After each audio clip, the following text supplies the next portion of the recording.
অনেকেই বলে যে ভাই আমি তো নামাজ কালাম পড়ি, রোজা রাখি, সবই আছে, একটু ইসলামের বাইরে অন্য কোনো কিছু করি, তা কি এমন হবে? ভালো আমল আর এদিক খারাপ আমল কাটাকাটি করে কিছু থাকলে তো আমি ডান হাতে আমলনামা পেয়ে বেহেশতে চলে যাব, এরকম চিন্তা কিন্তু অনেকের মাথার মধ্যে আছে। তাই এরকম একটা প্লেনের মধ্যে দুইজন যাত্রী পাশাপাশি বসা, একজন মুসলমান আর একজন অন্য ধর্মের বলতেছে যে অফার করছে যে একটু ওয়াইন খাও। তা বলছে না না, আমি কেন ওয়াইন খাবো, আমি মুসলমান। আরে বাবা, তুমি কি এখন মসজিদে আছো নাকি? ওয়াইন খেলে কি হবে?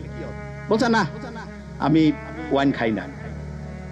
তখন যে ওয়াইন অফার করতেছে সে বলতেছে যে তোমাদের যে কি ধর্ম রে বাবা, গির্জায় গেলে আমরা ওয়াইন খাই না, তোমরা আবার মসজিদ না মানে হচ্ছে বাড়ি না, একটু ফ্লাইটের মধ্যে একটু রিল্যাক্স করবা, তবু ওয়াইন খাবা না, ব্যাপারটা কি? তখন পাশে বসা যে মুসলমান সে বলতেছে যে এই গাড়ির মানে ফ্লাইটে তো যে এইটার যে চালক তিনি কিন্তু খ্রিস্টান। বলছে হ্যাঁ খ্রিস্টান, ইউরোপের ঘটনা।